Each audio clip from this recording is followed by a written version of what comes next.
Magandang araw po sa inyong lahat, lalong-lalo na po sa mga giliw nating tagapakinig.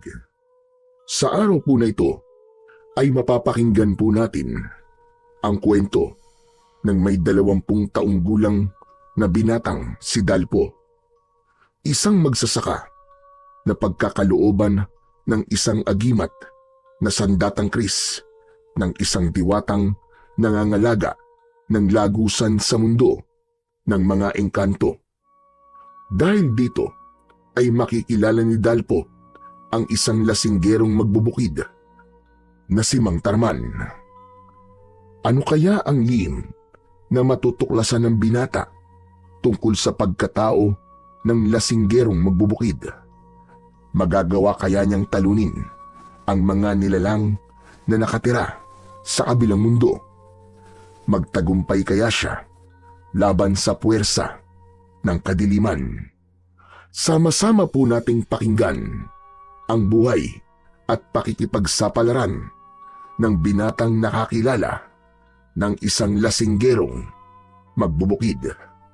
Ngunit bago po ang lahat, mga idol, huwag naman po nating kalimutang mag-subscribe at i-hit ang notification bell sa aking YouTube channel na The Voice Addict at Apong Isak para sa mas marami pa na makapigil hiningang kwentong aswang at katatakutan mula sa mundo ng kababalaghan. Umpisa na po natin ang kwento. Taong 1940, kung saan ay nangyari ang pagsalakay ng mga aswang na tikbalang, merong isang lalaki na lumaban sa masasamang nilalang. Mahusay ang mandirigmang yun na pumatay sa pinuno ng mga aswang. Basta lahat ng masasamang elemento, pinapatay niya nang walang kahirap-hirap gamit ang kanyang kris. Lolo, ano po ba ang kris? Ang kris ay isang uri ng tradisyonal na sandatang may talim na kilala sa Pilipinas, lalong-lalo na sa Mindanao. Isang mahabang espada o patalim na kilala sa kanyang alon-alon na talim. May matibay na bakal na minsan inukita ng mga simbolo o disenyo. Ang hawakan noon ay kadalasang yari sa kahoy o sungay ng hayop at minsan ay may palamuti na pilak o ginto. Ginamit ito ng mga mandirigman lalaki nung panahon na sinalakay ang baryo natin ng masasamang nilalang na hindi nanggaling sa mundo natin. Itinuturing na sagradong sandata ang kris, hindi lang basta gamit sa digmaan, kundi tanda ng tapang, dangal at pananampalataya. May paniniwala rin na ang ilang kris ay may espiritual na kapangyarihan, lalo na kung isinagawa ang paggawa nito kasabay ng ritual at orasyon. Nasa na po ang sandatang kris, Lolo Seryo? Ayon sa mga nakakakilala sa kris, nadala ng mandirigman lalaki, inihagis daw yun sa ilog na malapit sa bukid natin.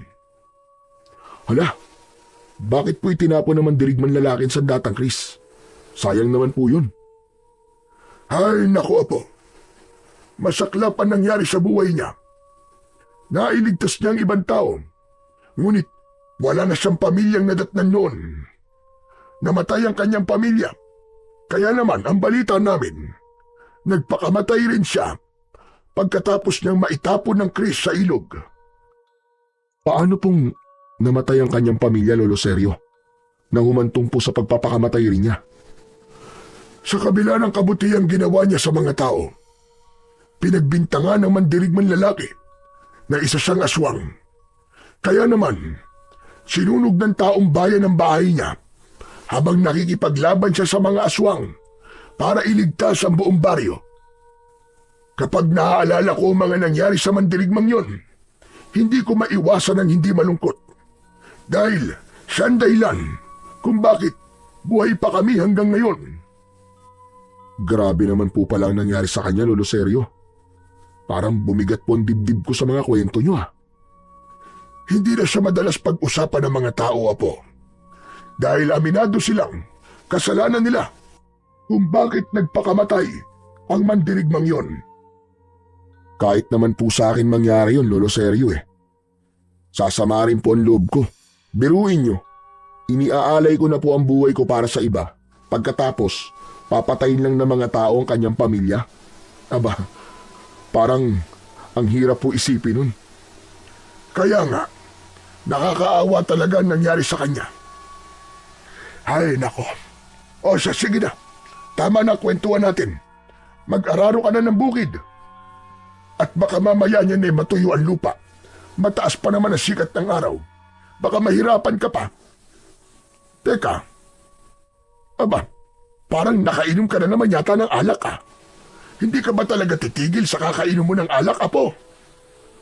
Lolo naman, hindi naman po ako nagpapakalasing Nagtitira naman po ako ng pang-uwi. Ginagawa ko lang po to para may lakas po ako sa pag-aararo ng lupa. Ay sos! Palagi ka naman may dahilan. Ang kalusugan mo lamang ang iniisip ko. Napapansin ko na napapadalas ng pag-inom mo ng alak. May problema ka ba? Wala naman po. Ito po kasi ang panlaban ko sa pagod Ay nako, bahala ka na nga. O siya, sige na. Simulan mo na ang pag-aararo nang matapos ka kagad. Teka, nabisita mo na ba mga tanim natin sitaw sa kabilang ilog? Hindi pa po, Lolo Sergio. Baka po mamaya na po.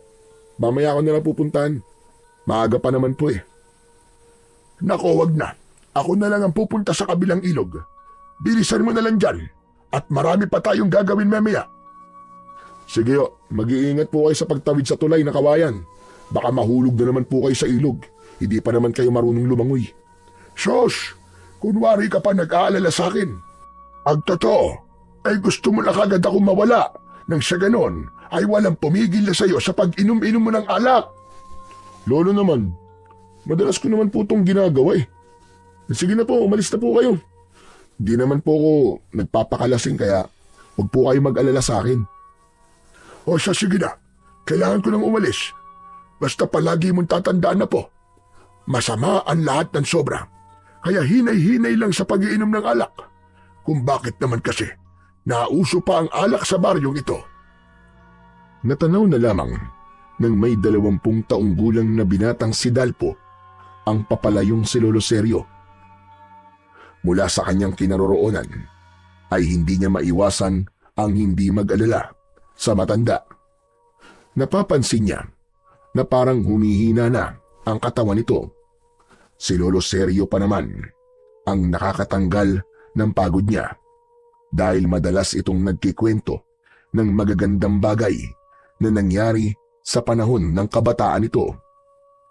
Pinakamalungkot na narinig niyang kwento ng matanda ay ang tungkol sa mandirigmang nawalan ng pamilya dahil sa pagliligtas ng buhay ng ibang tao at kung paanong naging masaklap ang kamatayan ng lalaki.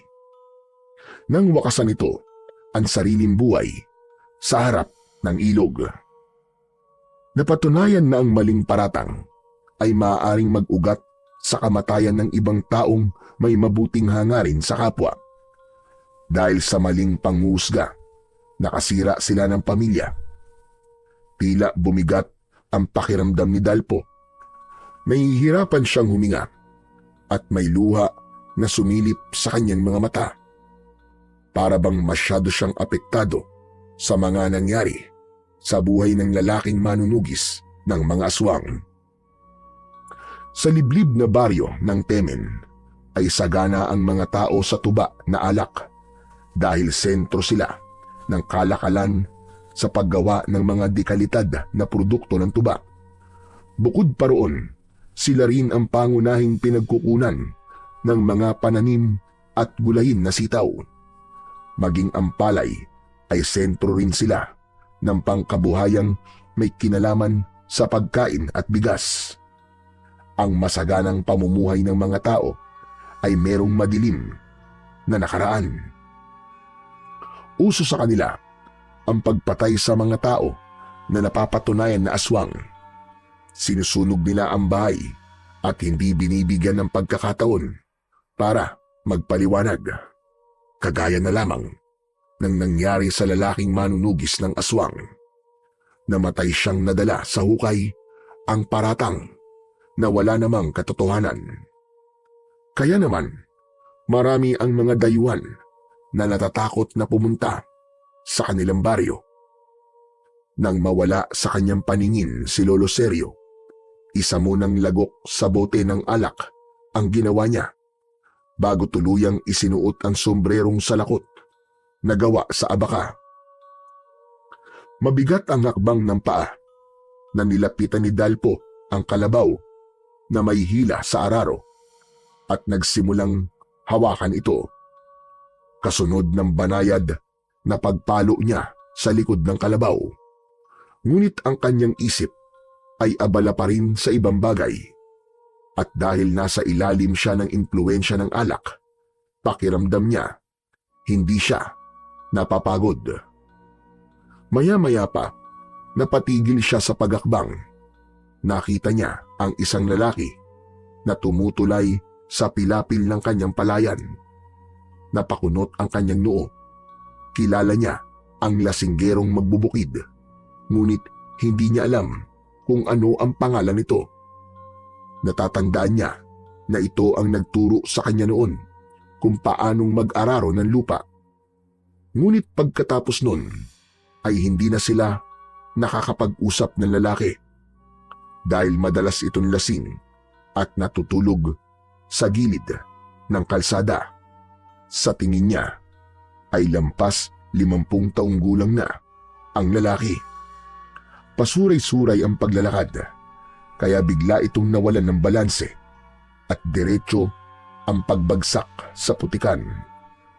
Hindi alam ni Dalpo kung matatawa ba siya o maaawa sa lalaki.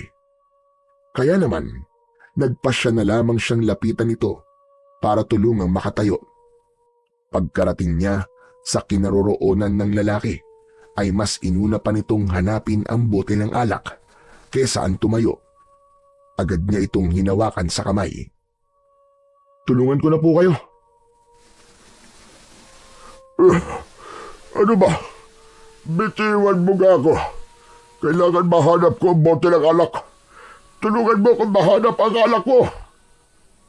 Walang salitang lumabas sa bibig ni Dalpo at sinunod niya ang utos ng lalaki. Hinanap niya sa putikan ang alak nito, ngunit hindi niya makita ang bote. Marahil, dala ng kalasingan nito. Ang buong akala siguro ng lalaki ay may hawak itong bote ng alak. Kaya naman, tumayo ng tuwid si Dalpo at kinausap ang lalaki. Wala naman po kayong dalang bote ng alak eh. Kasi kung may dala po kayong bote, sana nakita na po yun kanina pa. Tumigil ka. Alam ko may dala akong alak. Teka, amoy alak ka rin ah. Baka naman, kinuha mo at ininom ang alak ko. Siguro inubusan mo kung nakalak ano. Asa na? Ilabas mo ang alak ko! Hindi kagad nakapagsalita si Dalpo. Nagulat siya sa pagsisisigaw ng lalaki. Nanlalaki ang mga mata nito at bakas sa mga mapupulan nitong mata ang matinding galit para sa kanya. Ano? Nasaan ang alak ko? Ilabas mo sabi ang alak ko eh. Ilabas mo! Wala po talaga akong kinukuhang alak sa inyo. May sarili po akong alak at binili ko kanina. Kung gusto niyo po, sa inyo na lang ang alak ko eh. Ayoko nun. Ang gusto ko ibalik mo sa akin ang alak ko. Akin ang alak ko! Mas lalong lumakas ang boses ng lalaki sa paghahanap ng alak nito. Hindi pa ito nasiyahan at kinapkapan siya hanggang sa kanyang bulsa para na itong nakayakap sa kanya. Tila iba ang nararamdaman ni Dalpo. Parang gusto lamang siya nitong yakapin o maaari ay nagkamali siya ng hinala dahil patulak siya nitong inilayo sa katawan nito. At dahil sa kalasingan, nabuwal ang lalaki sa kinatatayuan nito. at biglang nakatulog habang humihilik pa. Napapailing si Dalpo dahil natitiyak niyang siya ang maglilinis sa katawan ng lalaki. Saka lamang niya napagmasdan ang itsura ng lalaking lasinggero. Magulo ang buhok nito at sabog ang balbas. Parang hindi nakatikim ng suklay at hindi nakaranas na maligo. Talagang miserable ang buhay ng lalaki. Hahawakan niya sana ito para itayo nang bigla siyang natigilan. Nakilala niya ang lalaki nang mapagmasdan niya sa malapitan ang mukha nito dahil naalala niya na minsan nakita niya rin ito sa gilid ng kalsada.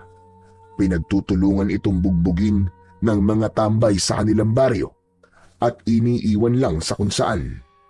Nagtataka rin siya dahil madalas niya rin itong makita noon na nakatingin sa kanilang bahay ni Lolo Sergio. At kung minsan naman ay tumutulong sa mga magbubukid para magtrabaho kapalit ng alak na tuba. Tama, ikaw nga yun. Ano kayang gagawin ko sa'yo? Ay nako, pambihira naman oo. Kailangan ko pa naman magmadali sa pag-aararo. Malalagot na naman ako nito kay Lolo Sergio eh. Teka, ang mabuti pa kaya, dali na lang kita muna sa kubo.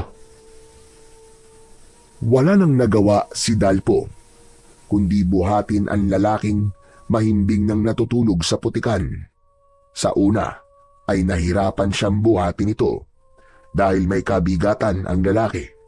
Pero dahil sanay siya sa pagbubuhat ng sako-sakong palay, nagawa niyang buhatin ang lasing na lalaki papunta sa kubo nila sa gitna ng palayan. Pagkalipas ng ilang sandali ay narating niya ang kubo. Habol ang kanyang hininga ay maayos niyang inilapit ito sa higaan. Dahan-dahan niyang ibinaba sa katre ang lalaki mula sa pagkakapasan. Puno ng putik ang katawan nito at amoy alak ang sumisingaw na hangin sa hininga nito. Pinahiga niya ito sa banig na gawa sa abaka. Saka agad na nagpunta sa ilog upang mag-igib ng malamig na tubig. Pagbalik niya, sinimulan niya ng linisin ang katawan ng lalaki. Pinunasan niya ang muka, braso at mga binti nito. Saka hinugasan ang mga bakas ng putik na kumapit sa katawan nito. Isa-isang nawala ang dumi at nanumbalik ang kulay ng balat nito. Bahagya pang namumula dahil sa epekto ng alak at lamig ng tubig. Hinubad ni Dalpo ang sariling jacket at ipinisuot niya yon sa lalaki. Nang matapos, bahagyang nag-iba ang anyo nito mula sa mukhang gusgusin at basang-basa ng putik. Ngayon ay tila maayos na ulit ang itsura nito. Lumitaw ang maamo nitong muka. Bahagyang nakapikit ang mga mata at humihimbing na parang isang batang natutulog. Malinis, payapa at may bakas ng pagkataong nawala sa gitna ng kalasingan. Isang malalim na buntong hininga ang kumawala sa lalamunan ni Dalpo. Saka pinagmasdan ang lalaking mahimbing pa rin na natutulog. Sino kaya ang lalaking to? Pati pangalan niya ay hindi ko alam. Bakit kaya akong kinakabahan? Pagkatapos kitang tulungan, bigla naman ako nagsisi. Naisip ko na baka sa pagiging matulungin ko sa ibang tao, ay mangyari rin sa akin ang nangyari sa lalaking manunugis doon. Habang kinakausap ni Dalpo ang lalaki, ay hindi niya maiwasan ang hindi pagmasdan ang balat nito. Maraming mga marka ng sugat mula sa mga pinagdaanan nito. Ano kayang problema niya? Bakit kaya palagi ko na lang siya nakikitang lasing? Nasaan na kaya ang pamilya niya? Isang malalim na buntong hininga ang pinakawalan ni Dalpo bago niya ipinagpatuloy ang pag-aararo sa bukid. Hinayaan niyang matulog ang lalaki, saka sinulya pa ng araro kung paano yun umabante sa tulong ng kanyang kalabaw. Dahan-dahang bumaon ang talim nito sa malambot na lupa. Pinuputol nito ang bawat ugat ng damo, saka nililinya ang pilapil na parabang hinahabi ng kanyang mga kamay. Sa bawat paghakbang ng kalabaw, humahagod ang araro sa lupa. Lumilikha yun ng tuwid na guwit. Hindi niya pinansin ang masakit na tama ng araw sa kanyang balat. Ipinunas niya sa kanyang pawisan na noo ang panyo na nakasampay sa kanyang batok. Ang pawis na dumadaloy sa kanyang muka ay nawala at napalitan ng ginhawa mula sa paghampas ng malamig na hangin sa kanyang muka. Paulit-ulit si Dalpo sa kanyang pag-iikot. Abala ang isip at katawan sa galaw ng araro at paghatak sa lubid ng kalabaw. Hindi na namalaya ni Dalpo ang mabilis na paglipas ng oras. Ang kalangitan na kanina ay maliwanag at bughaw, ngayon ay unti-unti nang nagdidilim. Nagpalinga-linga siya sa paligid at bahagya pang nagtaka dahil sa malamig ang hangin, senyales ng paparating na gabi. Tumigil siya sa pag-aararo at napasulyap sa lalaking nakahiga sa katre. Wala yung dingding, kaya kita niya agad kung walang tao ang bahay. Kaya napansin niya na nakaalis na ang lalaki. Pambihira! Naka-iskerda na kagad ng walang paalam. Hindi man lang nagpasalamat sa ginawa ko para sa kanya. Ay nako, ang mga tao nga naman kung minsan. Muling sinulya pa ni Dalpo ang bahay, pati na ang kalangitan. Sandali niyang natanaw ang langit na nagiging kulay kahil. Hudyat yun na malapit nang lumubog ang araw. Masyado siyang nalibang sa kanyang pag-aararo. Habang nakatigil si Dalpo sa gitna ng palayan, hinayaan niyang magpahinga ang kanyang kalabaw. Ngunit sa katahimikang yun, biglang sumagi sa isip niya si Lolo Sergio. Kanina pa umalis ang matanda para pumunta sa kabilang bahagi ng ilog kung saan naroon ang taniman nila ng sitaw. Pero hanggang ngayon ay hindi pa rin bumabalik ang matanda. Bumundol ang kaba sa dibdib ni Dalpo. Naisip niya na baka nakaramdam na naman ng panginginig ng tuhod at hilo si Lolo Sergio. Pambihira, munti ko na makalimutan ha. Baka natumba siya. Diyos ko, sana naman po wala nangyaring masama kay Lolo Sergio. Bulong sa sarili ni Dalpo. Kaya naman, agad siyang umalis sa lugar na yon. Iniwan niya ang kalabaw at pang-araro. Ang kanyang palad ay pinagpawisan at ang hangin na dati ay malamig ay biglang nagdulot ng bigat at init sa kanyang katawan. Hindi siya nag-aksaya ng oras. Patakbo niyang tinakandaan papunta sa kabilang taniman. Sa bawat hakbang, kumakalabog ang putik sa kanyang mga paa. Habol ang hininga na nagpatuloy siya sa pagtakbo hanggang makarating siya sa tulay na kawayan. Nagturugtong yun sa kabilang pangpang ng ilog. Diyos ko, huwag naman po. Sana ayos lang po si Lolo Sergio. Humakbang siya ng mabilis sa tulay habang nanginginig ang payat na kawayan sa ilalim ng kanyang talampakan. Nanginginig din ang kanyang tuhod. Ang bawat pagyugyug ng tulay ay tila ba pumipigil sa kanyang hininga. Yun na nga ba ang sinasabi ko eh. Hindi ko dapat hinayaan na mag-isa si Lolo Sergio. Mas lalong nilakihan ni Dalpo ang pagakbang sa yumuyugyug na tulay. Kaya naman, mabilis din siyang nakarating sa kabilang dulo ng tulay. Pagdating niya sa taniman nila ng sitaw, agad niyang tinawag at hinanap ang matanda. "Lolo Seryo! Lolo Seryo, nasan po kayo? Lolo Seryo!" Paulit-ulit na tinawag ni Dalpo ang pangalan ng matanda. Ngunit walang tugon mula kay Lolo Seryo. Kaya naman, bumundol ang kaba sa kanyang dibdib. Takot na takot si Dalpo at naluluwa dahil hindi pa rin niya nahahanap ang matanda. Mahina pa naman ang pagdinig nun, kaya hindi siya kagad maririnig ng matanda kahit tawagin pa niya. "Diyos ko, tulungan niyo po akong mahanap si Lolo Seryo. Nakikiusap po ako sa inyo, Panginoon." Naluluwa na nagpatuloy sa paghahanap si Dalpo sa malawak na pataniman nila ng sitaw. Pagkalipas lamang ng ilang minutong paghahanap, ay bigo pa rin siya na makita si Lolo Seryo. Ramdam na niya ang bigat sa kanyang dibdib. Paulit-ulit niyang tinatawag ang matanda, ngunit ang tanging sagot lamang ay ang hampas ng hangin at kaluskos ng mga baging na gumagapang sa tukod ng mga halaman na sitaw.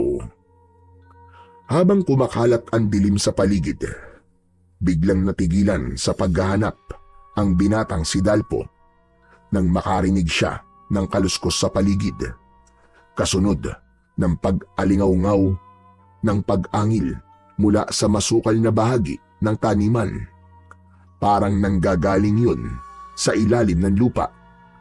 Nagsipagtaasan ang balahibo niya sa katawan at bumilis ang paglinga niya sa paligid. Malalamig ang kanyang pawis na dumadaloy sa kanyang muka. Mula sa madilim na bahagi ng sulok ng taniman, dahan-dahang lumitaw ang isang nilalang. Halos hindi siya makahinga ng mga sandaling yun dahil sa labis na takot. "Sino ka? Diyos ko! Sino ka? Anong klaseng nilalang ka?" Isang halimaw na kalahating tao, kalahating kabayo ang nakatayo sa kanyang harapan. Ang ulo nito ay parang sa kabayo. Mahaba ang nguso at mula sa butas ng ilong ay lumalabas ang mainit na singaw na parang usok. Ang mga mata ay kulay pula na parabang nagbabagang apoy. Ang katawan nito ay matipunong tao, ngunit balot ng maiitim na balahibo. Ang mga kamay ay mahahaba, matitigas at may matatalim na kuko na kumikislap sa liwanag ng papasilip na buwan. Sa bawat hakbang nito, yumayanig ang lupa at ang buntot na mahaba ay humahampas sa mga halaman na parang isang latigo. Nabalot ng matinding takot si Dalpo, parang pinipiga ang kanyang dibdib. Halos hindi siya makagalaw at ang tanging naririnig niya ay ang ingay ng sariling tibok ng puso. Ang nilalang ay nakangisi pa na tumutulo ang malapot na laway. Saka lumitaw ang matutulis nitong mga pangil na tila ay isang punyal. "Wag! Wag ka lalapit! Wag ka lalapit, nakikiusap ako! Wag mo akong sasaktan! Maawa ka sa akin!" Imbis na sumagot ang nilalang, tumugon ito sa pamamagitan ng malakas na pag-angil. Nakakakilabot ang huni na parabang kutsilyo na tumutusok sa kanyang pandinig. "Isa kang aswang na tikbalang na madalas na ikinikwento ni Lolo Seryo sa akin. Isa kang halimaw na alaga ng itim na diwata, tama ba? Diyos ko, lumayo ka! Umalis ka sa harapan ko! Umalis ka rito!" Abang pasulong na humaakbang ang nakangising nilalang, paatras naman ang hakbang ni Dalpo, papalayo sa halimaw. Habang abala ang kanyang paningin sa paghahanap ng kahoy na magagamit niyang panlaban sa nilalang, na handang umatake sa kanya. Tila nabibinga siya sa malakas na pintig ng kanyang puso. Maya-maya pa ay sinunggaban na siya ng aswang na tikbalang. Tumama ang ulo nito sa kanyang sikmura at pasadsad siyang bumagsak sa lupa. Gumapang siyang papalayo sa umaangil na nilalang at pilit na bumabangon. Tulong! Tulungan niyo ako! Tulungan niyo ako! Hindi pa man nakakabawi ng lakas si Dalpo mula sa gulat at pagkakabagsak sa lupa. Muli na namang sumugod ang aswang na tikbalang. Sa isang iglap, naramdaman niya ang malakas na hampas ng mabigat nitong bisig sa kanyang balikat. Napaluhod siya sa lupa, napatayo at napaatras. Muling nagbabanta ng pag-atake ang aswang na tikbalang. Nakita niya ang kahoy at dinampot niya yon. Matapang niyang hinarap ang nilalang na patuloy sa pag-angil. Biglang naramdaman ni Dalpo ang pamamanhid ng kanyang katawan. Hindi niya napansin na may bukol siya sa balikat, ngunit iwinesiwas niya sa ere ang hawak na kahoy. Kaya naman, lalong napangisi ang nilalang at tumutulo ang malapot nitong laway na patuloy sa pagakbang papalapit sa kanyang kinaroroonan. Sige, lumapit ka. Hindi mo ako mapapatay. Hindi mo ako mapapatay. Hindi na natapos ni Dalpo ang kanyang pagsasalita. Muli siyang binanggaan ng ulo ng aswang na tumama sa kanyang tiyan. Tumilapon siya sa basan lupa at bumaon ang kanyang likod sa matigas na pilapil ng taniman ng sitaw. Mabilis na sumunod ang nilalang sa kanyang kinaroroonan. Sa isang iglap, dumagan ito sa kanya at ang mainit na hininga ng tikbalang ay bumuga sa kanyang muka. Ang bibig nitong mahaba, puno ng matutulis at dilaw na pangil, ay biglang sumayad sa kanyang balikat. Isang malalim na kagat ang tumama at sumirit ang dugo sa gilid ng kanyang katawan. Napaigik si Dalpo sa labis na sakit. Nanlaki ang kanyang mga mata habang ramdam ang matinding kirot na parang pinupunit ang kanyang laman. Hindi pa roon natapos ang pag-atake nito. Ang dalawang paa ng halimaw, malalaki at parang bato, ay paulit-ulit na humumpas sa kanyang dibdib at tagiliran. Bawat pagtama ay nag-iiwan ng sugat at pasa sa kanyang katawan. Halos mawalan siya ng malay sa tindi ng sakit. Ang matutulis na kuko ng tikbalang ay humiwa sa kanyang braso at binti. Halos lapain siya ng nilalang na parang gutom na gutom sa kanyang laman. Parang awa mo na. Huwag mo akong patayin. Maawa ka sa akin. Ngunit tila bingi ang aswang na tikbalang sa lahat ng pakiusap ni Dalpo. Sinipsip nito ang dugo sa kanyang balikat. Tila sarap na sarap ito sa lasa ng kanyang dugo. Bigla itong natigilan nang marinig ang malakas na sigaw ng isang lalaki. Habang ang liwanag ng buwan sa kalangitan ay nagsimula ng kumalat sa paligid. Mula sa likuran ng taniman ay lumitaw ang lalaking tinulungan niya kanina. May dala ang lalaki na alak habang dinuduro ang nilalang na walang bahid ng takot.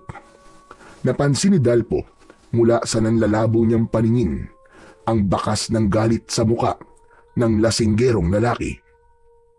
Pasuray-suray ito sa paglalakad, papalapit sa kinaroroonan ng aswang na tikbalang. Dala nito ang bote ng alak, ngunit ang mga mata ay bakas ang kakaibang tapang. Hoy! Hayop ka! Ako kalabanin mo! Mabilis itong lumapit, sabay hampas nito sa hawak na bote sa ulo mismo ng tikbalang. Nagulat ang halimaw at pansamantalang iniwan si Dalpo. Humarap ito sa bagong dumating. Tumagilid si Dalpo sa putikan. Halos hindi na makagalaw. Mula sa nanlalabo niyang paningin ay nasilayan ni Dalpo ang dalawang nilalang na naglalaban. Ang aswang na tikbalang at ang lasinggerong lalaki na nagpapambuno sa harapan niya. Ngunit unti-unting dumilim ang paningin ni Dalpo. Ang tunog ng mga paghampas sa katawan ng aswang, pati na ang malalakas na sigawan at ang ungol ng halimaw ay naging malabo sa kanyang pandinig. Huli niyang nasaksiyan ang pagkakahandusay ng nilalang at ang pagtayo ng lasinggerong lalaki. Nagawa nitong mapabagsak ang aswang na tikbalang. Kahit pasuray-suray ito na parang hangin kung kumilos. Tila sumasayaw at nagagawa nitong maiwasan ang bawat pag-atake ng aswang na tikbalang. Manong, salamat po sa pagtulong. Pagkatapos magpasalamat ni Dalpo sa lasinggerong lalaki, ay tuluyan ng bumigat ang talukap ng kanyang mga mata. Nawalan na siya ng malay at hindi na niya alam kung ano ang mga sumunod na nangyari. Sa pagbabalik ng malay ni Dalpo, naramdaman niya ang matigas na sahig ng katre sa kanyang likod. Mabigat at masakit ang bawat bahagi ng katawan ni Dalpo. Dahan-dahan niyang iminulat ang kanyang mga mata. Agad siyang sinalubong ng liwanag ng araw na pumapasok sa siwang ng bintana at ang init nito ay bahagyang dumampi sa kanyang balat. Saglit siyang nabulag sa silaw, ngunit nang masanay ang kanyang paningin, napansin niya ang makakapal na telang nakabalot sa kanyang dibdib, balikat, braso at mga binti. Diyos ko, totoo po ba itong nakikita ko at nararamdaman ko? Buhay pa ako. Ligtas ako. Buong katuwaan na nahaplos ni Dalpo ang kanyang sarili at hindi napapansin ang taong nakatayo sa pintuan habang pinapanood ang binata. Sa bawat galaw ni Dalpo, dama niya ang kirot mula sa kanyang tinamong sugat sa kamay ng aswang. Natikbalang. Umalingasaw sa paligid ang pamilyar na amoy ng insenso at kamangyan. Parehong samyo na madalas niyang naaamoy sa tuwing may ginagamot si Lolo Sergio na pasyente. Kaya naman, bigla niyang naalala ang matanda. Bumalikwas siya ng bangon. Inilinga ang kanyang paningin sa buong paligid. Mabilis niyang nakilala ang sarili niyang silid. Kung ganun, nandito pala ako sa kwarto ko. Nakauwi pala ako ng ligtas. Muling pinagmasdan ni Dalpo ang dingding ng kanyang silid. Dahil akala niya na mamalikmata lamang siya. Ang lumang kubo na may dingding na sawali, may nakasabit na mga tuyong halamang gamot at nakasindi sa gilid ang insensong nagbibigay ng maaliwalas ngunit misteryosong halimuyak. Para sa kanya ay patunay na hindi nga siya nagkamali sa mga nakikita. Nang mapako ang kanyang atensyon sa nakatayong tao sa pintuan, tuluyan nang bumagsak ang luha sa mga mata ni Dalpo. Lolo Sergio? Lolo Sergio, ikaw ba yan? Diyos ko, ang akala ko po kung napano na kayo. Walang nangyaring masama sa akin na po. Dahil pagkatapos ko mag-ani ng konting bunga ng sitaw, umuwi na rin ako kagad. Ang pagkakamali ko lang ay hindi ako nagpakita sa iyo para magpaalam. Diyos ko, muntik ka na tuloy mapahamak. Lolo Sergio, akala ko po talaga napahamak na kayo kahapon. Kung may nangyari pong masama sa inyo, hindi ko po mapapatawad ng sarili ko. Pero apo, Ingatan mo rin naman ang sarili mo. Tignan mo na ang nangyari. Akala ko hindi ka na magigising. Lumapit ang matanda sa kanyang katre at naupo ito sa kanyang tabi. Baka sa mukha ng matanda ang labis na pag-aalala. Nakatitig ito sa kanya na parabang natatakot na muli siyang mawalan ng malay. Namumuo ang luha sa gilid ng mga mata ni Lolo Sergio at ang mga kamay ay mahigpit na nakahawak sa kanyang kamay. Ngunit habang pinagmamasdan ni Dalpo si Lolo Sergio, bigla niyang naalala ang lasinggerong lalaki na nagligtas sa kanyang buhay. Lolo Sergio, sino po nagdala sa akin dito? Ako lang, Apo. Nagpatulong ako sa kababaryo natin para madala ka sa bahay. Bakit mo naman naitanong? Lolo Sergio, hindi ako maaaring magkamali. May nagligtas po sa akin. Isang lalaking lasinggero na tinulungan ko nung tanghali. Nakita ko po ang ginawa niya. Bago po ako nawala ng malay, nakita ko po, natalo niya po ang aswang na tikbalang. Pero Apo, wala akong nakitang aswang na tikbalang sa sitawan natin. Kahit ang lalaking sinasabi mo, wala rin akong nakita. Basta ang alam ko, nag-aalala ko sa'yo ng gabi ay hindi ka pa umuwi. Kaya yun, hinanap na kita at natagpuan kitang walang malay dun sa bukid. Lolo Sergio, sigurado po ako na siya nagligtas sa akin sa kamay ng mabangis na aswang na tikbalang. Aswang na tikbalang baka mo ang umatake sa'yo, Apo? Opo, Lolo Sergio. Nakita ko po siyang bigla na lamang lumitaw sa taniman ng sitaw. Akala ko po talaga katapusan ko na ng mga sandaling yun. Mabuti na lamang po. Lumabas po yung lalaki. Tapos tinulungan po ako nung lasinggerong lalaki na yun. Kung hindi ako nagkakamali, Apo, ang nilalang na umatake sa'yo ay ang aswang na madalas kong kinikwento sa'yo noon. Sila ang mga aswang na tikbalang na alaga ng isang itim na diwata. Tama ba? Ang nilalang na yun ba ang nakita mo at umatake sa'yo? Opo, Lolo Sergio. Tama ho kayo. Lahat ng mga katangian na nabanggit niyo sa kwento niyo ay tugma po sa itsura niya. Diyos ko, nagsimula na naman ang pagbabalik ng mga nilalang na tinalo ng manunugis na pumatay sa mga aswang noon. Kung ganun, Lolo Sergio, ano na pong gagawin natin? Tiyak na mapapahamak po tayo kapag sumalakay ang ganong klaseng halimaw.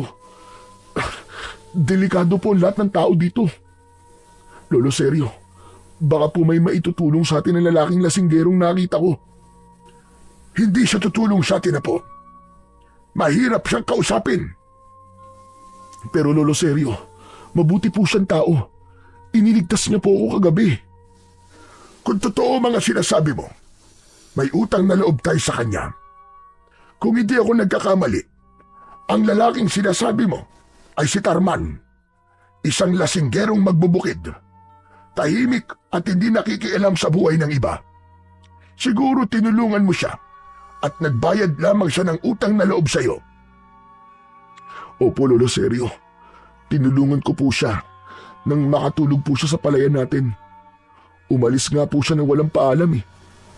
Pagbalik, may dala na po siyang alak. Kakaiba siya, Lolo Sergio. Ang husay po talaga niyang makipaglaban kung nakita niyo lang. Ganun pa man, iwasan mo siya, Apo. At huwag mo siya kakausapin. Ha? Pero bakit po, Lolo Sergio? Basta, huwag ka na magtanong. Makinig ka na lang sa akin, Apo. Hanggat maaari, ay iwasan mo ang taong yun. Pero Lolo Sergio, wala nang pero-pero. Sundin mo ang ipinag-uutos ko sa'yo. Para lang din to sa kaligtasan natin. Merong mas mahalagang bagay na dapat pag-ukulan ng pansin. Yun ay kung paano tayo makakaligtas sa pagsalakay ng mga nilalang. Pero Lolo Sergio, wala tayong laban sa kanila. At si Mang Tarman lang po ang nakikita kong makakatulong sa atin. Makinig ka na lamang sa akin, Apo. At huwag nang matigas ang ulo mo, Dalpo. Nakikiusap ako sa'yo. Pakinggan mo ang sinasabi ko. Nagkakaintindihan ba tayo? Wala nang nagawa si Dalpo, kundi ang manahimik sa kanyang kinauupuan na katre. Mas lalo lamang nagulo ang isip niya nang dahil sa mga sinabi ng matanda. Siya pa naman ang klase ng taong hindi tumitigil hanggat hindi nalalaman ang dahilan kung bakit kailangan niyang iwasan si Mang Tarman. Dahil pagbali-baligtarin man ang mundo, si Mang Tarman pa rin ang pinagkakautangan niya ng buhay. Pagkalipas ng ilang araw ng pagpapahinga at gamutan, unti-unting gumaling ang mga sugat ni Dalpo. Bagamat na natiling mabigat ang kanyang pakiramdam, ay mas pinili niyang ipagpatuloy ang pagtatrabaho. Pansamantala niyang kinalimutan ang mga nangyari sa kanya sa bukid. Habang tinatahak niya ang daan papunta sa palayan, ay hindi niya pa rin maiwasan ang hindi isipin si Mang Tarman. Nasaan na kaya si Mang Tarman? Hindi man lang ako nakapagpasalamat sa kanya sa pagliligtas niya sa buhay ko. Bawat hakbang ni Dalpo ay hindi mawala sa isip niya ang itsura ng nilalang na umatake sa kanya. Ngunit kailangan niyang magpatuloy sa pag-aasikaso sa bukid. Pagkalipas ng ilang minutong paglalakad, ay narating na niya ang kinaroroonan ng kanilang palayan. Nilapitan niya ang alaga niyang hayop. Muli niyang hinawakan ang araro at muling naramdaman ang bigat ng pawis na umaagos sa kanyang noo. Sa pagitan ng paglilinis ng pilapil, naramdaman niya ang pagod sa nangangalay niyang mga kamay. Pagkalipas ng ilang oras na pag-aararo ng lupa, ay kailangan naman niyang ayusin ang patubig papunta sa bukid. Habang naglalakad sa gilid ng pilapil, natanaw niya ang pamilyar na anyo ng isang lalaki. Si Mang Tarman! Tama! Siya ang nakikita kong nakasandal sa pilapil ng palayan. At mukhang lasing na naman. Nagmamadaling lumapit si Dalpo sa kinaroroonan ni Mang Tarman na panayang pagsasalita at kinakausap ang hangin ng mag-isa. Nakayuko ang ulo at magulo ang buhok. Ang damit ay gusot at basa ng putik. Ang mukha nito ay namumula sa labis na kalasingan. Hawak nito ang basyo ng bote ng alak na walang laman. Nag-angat ito ng tingin, kaya nakita niyang pumupungay ang mga mata nito dahil sa kalasingan. Sabi ko na nga ba, kaya kong talunin kahit na sino. Kahit aswang pa yan, wala kayong binatbat sa akin. Bulong at tawa ni Mang Tarman habang nakaharap sa ibang direksyon ng muka. Tila kausap ang sarili. Minsan ay tatawa, minsan ay biglang babagsak ang ulo na parang antok na antok. Ang dila nito ay nabubulol sa pagsasalita. At sa bawat kibot ay sumasabay ang amoy ng alak na sumisingaw sa bibig nito. Biglang lumapit si Dalpo at hinawakan niya ang kamay ni Mang Tarman para magpasalamat. Pero nagulat ito at hinila ang kamay. Hoy! Bak ka lang dito Hindi pa magaling ang sugat mo. Saka huwag mo ako lalapitan at kakausapin kung ayaw mo madamay sa miserable buhay ko. Gusto ko lang naman po magpasalamat sa pagkakaligtas niyo po sa akin, Mang Tarman. Saka magaling na po ang mga sugat ko. Salamat po talaga sa inyo. Sandali lang. Sino ba nagsabi sa'yo ng pangalan ko? Sino? Si Lolo Sergio po. Halina po kayo, aalalayan ko po kayong tumayo. Huwag mo akong mahawak-hawakan. Wala tayong pananagutan sa isa't isa. Sige, Umalis ka na. Tapos na ang utang na loob natin sa isa't isa. Binayaran mo ang utang na loob mo sa akin. Binayaran ko rin ang utang na loob ko sa'yo. Pero Mang Tarman, di naman po ako naghihintay ng kapalit sa tulong ko sa inyo eh. Buwisit na utang na loob yan. Tulog ba ka mo? Wala kang may tutulong. Pabigat ka lang. Munti ka kung mamatay sa pesting halimaw na yun. Kaya makakaalis ka na sa harapan ko. Hindi kita kailangan dito. At sa susunod, huwag mo kong lalapitan, ha? Nagpilit na tumayo si Mang Tarman, habang si Dalpo naman ay biglang natigilan sa pag-aasik ng boses ng lalaki.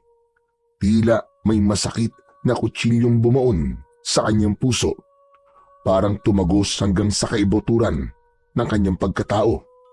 Para siyang hindi makahinga sa pagtataboy na yun ni Mang Tarman. Hinayaan niyang tumayo ito sa pagkakalugmok sa putikan. Pinagmasdan niya ang pasuray-suray nitong pagakbang. Nararamdaman niya na may pinagdadaanan ang lalaki. Ngunit hindi nagtagal. May dumating ang 3 lalaking kababaryo niya. Maangas ang mga ito na may dala na 2x2 at nakatingin kay Mang Tarman. Kung hindi siya nagkakamali, ang mga ito ay ang madalas na mambugbog kay Mang Tarman. Nang makita ng mga ito si Mang Tarman, agad silang nagtawanan at nagsimula ng panlilibak sa lalaki. Ito na naman ang lasinggero. Walang silbi, kundi alak ang inaatupag. O ikaw, ibalik mo sa amin na kinuha mong alak. Wala nang libre sa panahon ngayon. Paano ba yan? Nasa tiyak ko na ang alak eh. Eh ba't talagang pinaglululoko mo kung baliw ka? Perang kailangan ko. Bayaran mo ang alak na kinuha mo. Tanga ka ba? Kapag alak ang kinuha, kailangan alak din ang ibabalik. Saglit lang at kailangan ko munang umihi para isahod sa bote. Inumin mo ng mga kasama mo. Dala ng matinding galit ng lalaki, kinuwelyuhan ito sa damit si Mang Tarman. Kaya naman, hindi na nakatiis si Dalpo na hindi makialam sa mga to. Teka, sandali lang. Huwag niyo naman siya saktan. Ako na lang ang magbabayad sa alak na kinuha niya. Hinarap siya ng lalaking may tangan sa damit ni Mang Tarman, pero umalingaw-ngaw ang boses ni Mang Tarman. Ano nga ba? Sinasabi ko umuwi ka na. Huwag kang makialam sa problema ko. Umalis ka na. Pero sasaktan nila kayo, Mang Tarman. Hindi po ako aalis dito. Wala kang pakialam sa akin. Umalis ka na kung ayaw mong masaktan. Sa halip na iwan, ay hindi umalis doon si Dalpo. Kaya naman, nagulat siya ng pinagtulungan ng mga lalaki na bugbugin si Mang Tarman. Sinalo nito lahat ang tama ng suntok sa katawan ng mga taong bumubugbog dito. Sunod-sunod ang mga suntok at tulak na inabot ni Mang Tarman. Bawat hampas ng 2x2 ay nagpatumba sa lalaki sa putikan ng gilid ng pilapil.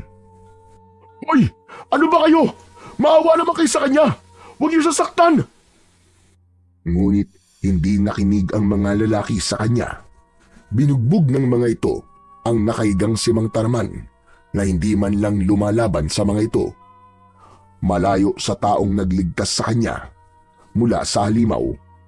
Para itong lantang gulay na tinanggap ang lahat ng sipa at suntok ng mga lalaki.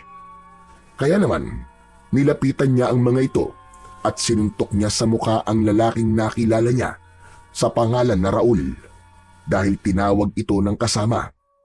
Hindi nito ininda ang tama ng suntok ni Dalpo. Sa halip, gumanti si Raul ng suntok sa kanya.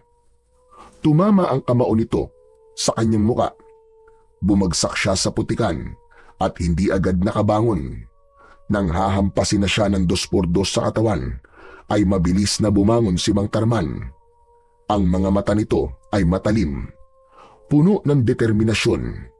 Hinarap nito ang tatlong lalaki at nang masaksihan niya ang paraan ng pakikipaglaban nito sa mga lalaki, ay masasabi niyang tila dumaan ito sa matinding pagsasanay. Napabagsak ni Mang Tarman ang lahat ng kalaban at inalalayan siya nitong tumayo. Dinala siya nito sa ilog. Hinugasan nito ang kanyang katawan habang hindi nagsasalita, ni hindi ito tumitingin sa kanyang muka. Mang Tarman, bakit hinahayaan niyo po na maging ganyan ang buhay niyo? Tumigil ka. Wala kang pakialam. Nagulat si Dalpo dahil para itong biglang nawala sa impluwensya ng alak. Tuwid ang salita na parang hindi nakainom ng alak. Napakunot ang noo ni Dalpo at nagtataka sa ikinikilos ng lalaking lasinggero. Habang maaga pa, iwasan mo ko dahil mapapahama ka lang sa akin. Habulin ako ng kamalasan at ayokong madamay ka. Mang Tarman, matanong lang po, nasan po bang pamilya niyo? Matalim na tumingin kay Dalpo si Mang Tarman. Gustong pagsisihan ng binata ang naging tanong niya sa lalaki dahil sa pagbabago ng ekspresyon ng mukha nito. Bumakas ang galit at ang namumula nitong mga mata ay tila salamin ng puot na nakatago sa pagkatao ni Mang Tarman. Ano ang karapatan mong tanungin ako? Kung nasaan ang pamilya ko? Wala nga po akong karapatang magtanong. Ngunit kung nasan man po ngayon ang pamilya niyo, sila po ang unang masasaktan kapag makita ka po nilang ganyan ang kalagayan. Huwag mo akong pinakikialaman. Wala kang alam sa buhay ko. Magmula ngayon, wala na tayong dahilan para magkita at mag-usap pa. Tumayo ang lalaki na hindi tumitingin sa kanya. Umalis si Mang Tarman sa kanyang harapan. Bigla siyang naging interesado sa pagkatao nito. Hinabol niya ito ng tingin at sumagi sa kanyang isip ang mga balak niyang gagawin para mas makilala pa ang lalaking lasinggero. Makikilala rin kita, Mang Tarman. Gagawin ko ang lahat para matulungan ka. Pero sa ngayon, sapat na ang mga nalaman ko na hindi ka totoong masamang tao. Tumayo si Dalpo sa mabatong ilog at sinipat ang tubig. Mukhang malalim at nakakatakot si Sirin. Kaya lang, mas naging interesado siyang malaman kung totoo bang may sandatang nakatago sa ilog. Nagpalinga-linga muna siya sa paligid upang masigurong walang nakakakita sa kanya. Nang matiyak na walang tao at nakaalis na si Mang Tarman, dahan-dahan siyang lumapit sa malalim na tubig habang nakatitig si Dalpo sa tila mahiwagang katahimikan ng tubig. Isang kilabot at pag-asa ang sabay na bumalot sa kanyang pagkatao. Naalala niya ang sugat na iniwan ng tikbalang, ang apoy ng mga matang pula at ang mga pangakong binitiwan niya sa sarili na ipagtatanggol niya ang kanyang baryo laban sa napipintong pagsalakay ng mga aswang. Isang malalim na paghigop ng hangin na tila pumuno sa kanyang dibdib ang kanyang ginawa. Bago tumalon sa tubig si Dalpo at sinisid ang kailaliman ng ilog. Ngunit sa hindi inaasahan, naramdaman niya na lumabas mula sa kanyang laman ang dugo na sumama sa tubig. Hindi siya makalaban dahil bigla siyang kinapos ng hininga. Ngunit nararamdaman niya ang paghila sa kanya ng hito papunta sa mas malalim na bahagi ng tubig. Sa isip niya at bulong sa kanyang sarili ay humihingi siya ng tulong. Isang pagkakamali ang nagawa niya. Hindi niya inaasahan ang alimaw na nakatira sa ilalim ng tubig. Pilit na nagpumiglas ang katawan ni Dalpo.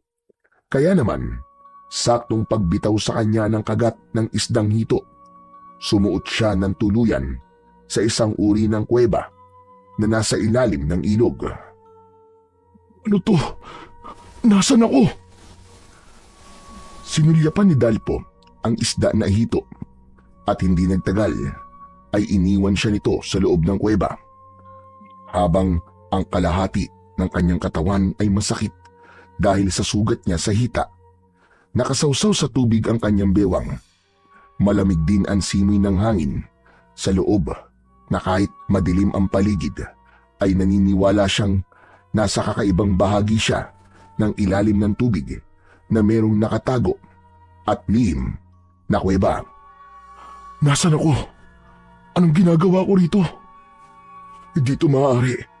Kailangan kong makalabas. Teka, baka sa dulong yun may lagusan. Dahan-dahang gumapang si Dalpo papasok sa loob ng kuweba. Umaasa siyang may lagusan sa dulo nun. Ang kanyang mga palad ay dumudulas sa malamig at basang bato. Sa bawat hakbang ng kanyang tuhod sa matubig na sahig, umuugong ang mahinang lagaslas ng tubig habang ang dugo ay sumasama sa basang bato. Sa loob ay naaamoy niya ang amoy ng lumot, habang sa kisame ay nakasabit ang mahahabang baging mula sa ugat ng puno. Ang tubig sa loob ng kuweba ay umaabot hanggang tuhod, malamig na malamig at tila dumadaloy mula sa kailaliman. Ang bawat gapang niya ay nagdadala ng takot sa kanyang dibdib. Tila nabibingi si Dalpo sa katahimikan ng lugar. Habang siya ay palalim ng palalim, naramdaman niya ang bigat ng kapaligiran. Parang may mga matang nakamasid sa kanyang ginagawa. Tulong! Nakikiusap ako! Kung sino ka man na nagtatago sa likod ng pader ng kuweba, patawarin mo na ako kung nangasa kong pumasok sa loob ng kuweba. Nakikiusap ako! Tulungan niyo ako! Maya-maya pa, isang mahinang tinig ang umalingaw-ngaw mula sa loob ng kuweba. Malamig na boses ng isang matanda, kasabay ng pagkalat ng liwanag sa paligid na tila isang kislap ng kidlat. Dalpo, lumapit ka. Sa wakas, natuntun mo na rin ako. Halika, mas lumapit ka pa. Teka, sino ka? Bakit mo ko kilala? Anong kailangan mo sa akin? Halika, lumapit ka. Tinatawag kita. Malapit mo na akong makita. Huminto sa paggapang si Dalpo at pinakinggan niya ang boses na naririnig. Nanlaki ang mga mata ng binata at pilit na hinanap ang pinagmumula ng tinig. Ngunit ang paligid ay nananatiling maliwanag. Halika, lumapit ka pa, Dalpo. Muling bulong ng tinig, sabay ang biglang pagkislap sa di kalayuan. Mula sa gitna ng tubig, unti-unting lumitaw ang isang malakuryenteng liwanag na nagliliyab at naglalagablab ng bughaw at puting enerhiya. Nakalutang yun sa gitna. Nakita niya ang isang uri ng sandata, isang kris. Mahaba, alon-alon ang talim, na tila gumagalaw na parang buhay. Ang bawat kurba ng bakal nito ay kumikislap, at mula sa mismong katawan ng kris ay lumalabas ang mga kidlat na umaalon sa hangin. Lumilikha ng mga ugong at alingaw-ngaw na parang kulog. Hindi ako maaaring magkamali. Isang kris ang nakikita ko. Ang sandata na laman ng kwento ni Lolo Sergio. Ikaw nga. Ikaw nga nagsasalita, tama ba? Oo, tama ka. Ako nga, Dalpo. Kusa kitang tinawag upang muling gamitin ang sandatang ito. Nakasalalay sa mga kamay mo ang kaligtasan ng baryo. Nasira na ang lagusan ng masasamang nilalang. Lahat sila ay nakalabas na at handang sumalakay sa mundo nyo. para tuluyan kayong sakupin. Teka, magpakita ka sa akin.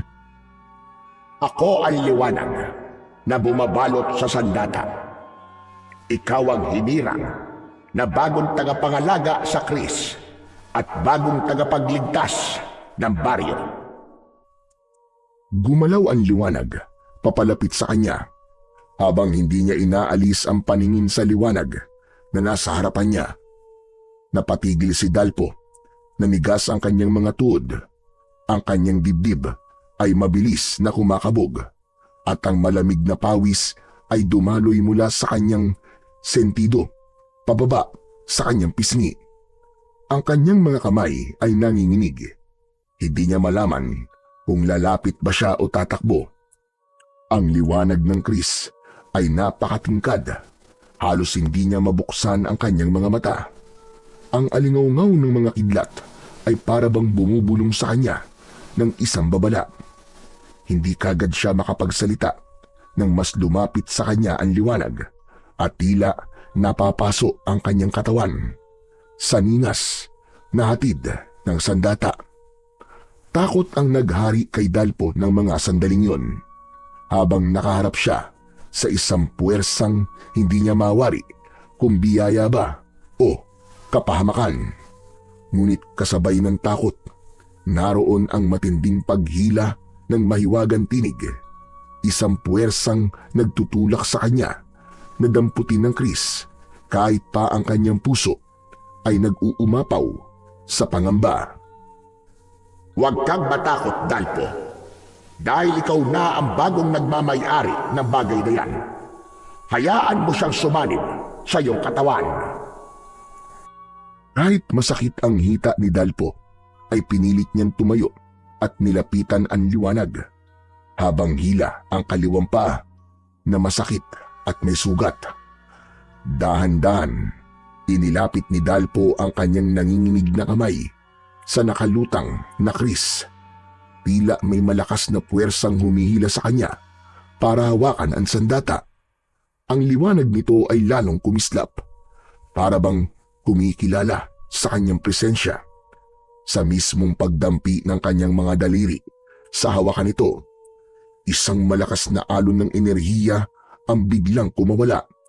Umalingaw-ngaw sa buong kuweba ang tunog na tila pagsabog ng kulog, at sa isang iglap, nabalot ng nakakasilaw na liwanag ang buong katawan ni Dalpo. Habang nangyayari yun sa kanya, narinig niya ang boses ng nilalang na nagtatago sa liwanag.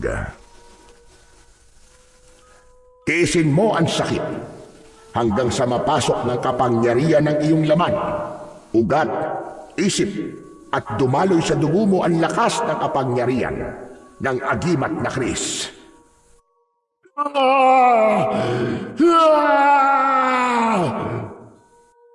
Ngayon, nasa mga kamay mo na ang kaligtasan ng lahat ng mga taong nakatira sa baryo.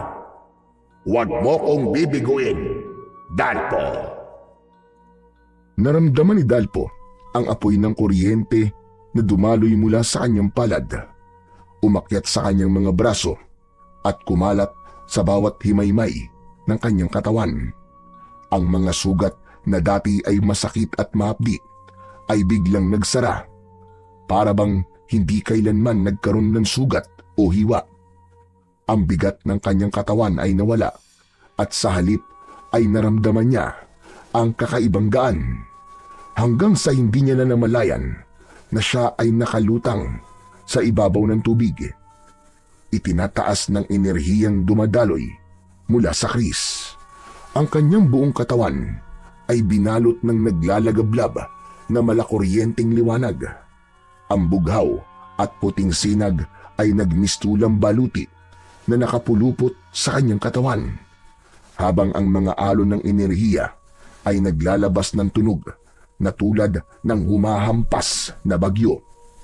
Ang kanyang buhok ay umangat, at ang hangin sa paligid ay umikot na parabang umiindayog sa lakas ng kanyang kapangyarihan. Habang mahigpit niyang hinahawakan ang Kris, ramdam ni Dalpo ang kakaibang lakas na pumupuno sa kanyang kalamnan. Ang dating nangihinang mga kamay, ngayon ay tila bakal na walang makakabali. Ang kanyang mga mata ay kumikislap na parang dalawang kidlat, at sa bawat buntong hininga ay tila may dumadaloy na alon ng kapangyarihan na nagmumula sa loob ng kanyang katawan. Sa unang pagkakataon, dama ang tibok ng isang mandirigmang muling nabuhay sa pagkatao ni Dalpo. Ang Chris ay hindi na lamang isang sandata, kundi isang sandigan laban sa kasamaan. Sa bawat pagkislap ng talim nito, nagbabanta ang liwanag at bagyong handang pumatay ng anumang halimaw na hahadlang sa kanya. Si Dalpo, ang dating simpleng magsasaka lamang, ngayon ay nakatindig bilang isang mandirigmang binigyan ng agimat na lakas mula sa Chris. Mamayang gabi, sasalakay ang mga aswang na nagmula sa kabilang mundo. Lahat ng matanda ay papatay nila. Umundol ang kaba sa dibdib ni Dalpo. Hindi takot para sa iba, kundi pag-aalala niya para sa kaligtasan ng kanyang lolo Seryo. Sige na, makakaalis ka na, Dalpo. Marahil sa paglabas mo sa lagusan na ito, gabi na ngayon sa lugar nyo. Kung ganun po, nasa pagitan ako ng mundo ng diwata at ng mga tao. Isa kayong diwata? Tama ka. Nasa pagitan ka ng mundo namin. At ako ang nangangalaga sa lagusan. Pero teka, mahal na diwata, bakit ako po ang pinili nyo? Sapagkat mabuti ang kalooban mo. At alam ko na ikaw ang nakatakda para sa Chris. Tandaan mo, manatili kang mabuting tao at huwag kang papadala sa tawag ng kasamaan mula sa hipnotismo ng mga diwatang may maiitim na budhi. Para sa lolo ko, mahal na diwata, tatanggapin ko ang kapangyarihan na to. Umasa po kayo na gagawin ko ang lahat upang mailigtas sa mga tao laban sa kasamaan. Unti-unting humupa ang nakakasilaw na liwanag na bumabalot sa paligid ni Dalpo.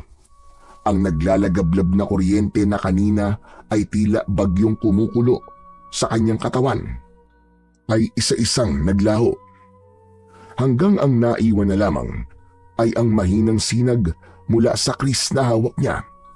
Sa pagkagulat niya, ramdam niya ang magaan na pakiramdam. Wala na ang hapdi, wala na ang kirot mula sa kanyang sugat. Nang silipin niya ang kanyang balat, ang mga sugat na minsan ay malalalim at dumudugo ay tuluyan ng naghilom. Para bang hindi siya kailanman nasugatan. Ang tinig na naririnig niya ay nawala na rin.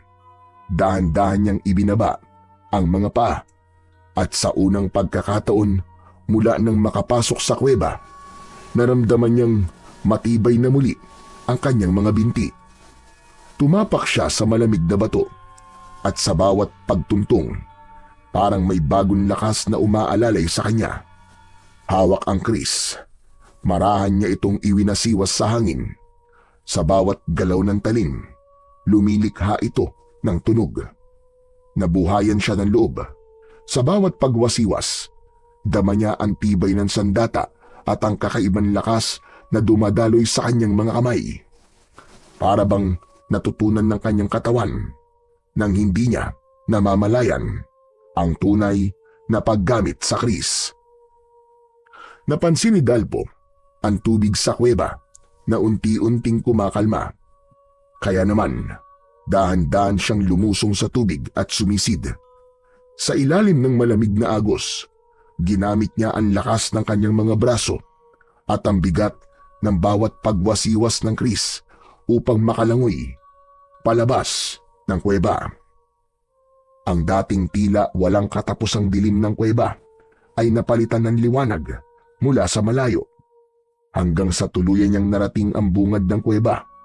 Sa pag-ahon niya, ang unang simoy ng hangin sa labas ay dumampi sa kanyang muka. Dala ang amoy ng lupa at damo isang hudyat na siya ay nakabalik na. Pambihira. Totoo nga ang sinabi ng tinig kanina. Gabi na ako makakalabas sa kuweba. Totoo palang nakarating ako sa hangganan ng pagitan ng mundo ng mga tao at diwata. Kung ganun pala, isang matandang diwata talagang nakausap ko. Totoo siya. Kung ganun, ikaw ang nakakuha sa mahiwagang agimat na sandata. Mabilis na napalingon si Dalpo sa pinagmumulan ng boses, habang ang liwanag lamang ng sikat ng buwan ang nagsisilbi niyang tanglaw sa muka ni Mang Tarman. Bakas ang gulat, galit at pag-aalala sa muka ng lalaki habang dala nito ang basyo ng alak. Mang Tarman, hindi ko po sinasadyang makuha ang kakaibang sandata na to. Alam niyo rin po palang tungkol sa agimat ng Chris. Paanong hindi ko makikilala sa datang yan? Yan ang sumira ng buhay ko, ng pamilya ko, at nawala ang asawa ko ng dahil sa visit na yan. Kaya kung ayaw mo masira ang buhay mo, ibalik mo yan kung saan mo yan nakuha. Teka, paano pong sinira ng sandatang to ang buhay niyo? Biktima ako ng karahasan. Dahil ang aking ama na unang gumamit sa sandatang yan ay namatay at pinabayaan ng pamilya kapalit ng pagtulong niya sa iba. Natatandaan ko po ang kwento ni Lolo Sergio. Nagpakamatay daw po ang lalaking mandirigma at sinunog ng taong bayan ng bahay niya dahil sa isang maling paratang. Ako lang ang nakaligtas sa sunog na yon. Ako ang bunsong anak ng lalaking sinasabi mo nagpakamatay. May nagligtas sa akin yon. Inalagaan ako ng isang tao. Pinilit kong kalimutan ang nakaraan at nabuhay ng tahimik sa buhay ng bago kong pamilya. Ngunit maging ako ay naging biktima ng maling paratang. Pinatay ng mga tao ang asawa ko. Kaya hindi ako makakapayag na gamitin mo sa datang yan para ipagtanggol ang mga walang kwentang taong nakatira sa baryong ito. Ngunit magkaiba po tayo ng ipinaglalaban at karanasan. Sisiguraduhin ko po na hindi ko bibuguin ang diwatang nagtiwala sa akin. Huwag kang maniwala sa kanya. Akin na. Ako na magbabalik sa kanya na sandatang yan. Hindi po maaari ang gusto niyo mangyari, Mang Tarman. Dahil gaano man po kasaklapan nangyari sa buhay niyo, hindi po yun magiging dahilan para sukuan at talikuran niyo mga tao. Patunayan niyo na nagkamali sila. Kung mali ang kanilang paratang, pues, huwag niyo po silang sukuan. Nagkakamali ka sa paniniwala mo, Dalpo. Akin na. Ibigay mo sa akin ang sandata na yan. Huwag niyo po ako susubukan. Hindi niyo ako mapipigilan na gamitin ang sandatang to laban sa mga aswang. Umakbang sa kabilang direksyon si Dalpo. Hindi pa man nakakalayo ang binata mula sa bungad ng kuweba. Biglang hinablot ni Mang Tarman ang Chris. Ngunit naiwas-iwas niya yon, kaya't napaatras siya, papalayo sa lalaki. Ininom nito at inubos ni Mang Tarman ang laman ng bote. Habang pasuray-suray sa pagakbang, ang mga mata nito ay mapupula. Hindi na lamang lasing, kundi parang may ibang nag-uudyok mula sa loob ng isip nito. Agad nitong itinuro ang Chris na hawak ni Dalpo at sa malakas na tinig ay sumigaw ito. Ibigay mo sa akin ang Chris! Hindi ako makakapayag na gamitin mo yan! Hindi rin po ako makakapayag! Napakialaman niyo ako! At kunin ang sandatang to sa akin! Akin na sabi ang Chris! Agad na sinunggaban ni Mang Tarman ang braso ni Dalpo. Pilit na inaagaw ang sandata. Nabigla si Dalpo. Agad niyang iniwas ang hawak na Chris. Iniunat palayo at halos ikubli sa kanyang katawan. Gumalaw ang kanyang mga paa. Umatras at pilit na inilalayo ang armas mula sa lalaki. Ngunit mabilis at mabigat ang bawat takbang ni Mang Tarman. Muling sumunggab ng mariin, parang leon na gustong makuha ang sandata. Ito marahil ang tinutukoy ng nakausap niya kanina. Mga sagabal sa kanyang layunin na dapat niyang paglabanan. Nagsimula ang matinding pagtutunggali. Sa bawat hampas ng kamao ni Mang Tarman, napilitan si Dalpo na lumaban at umilag.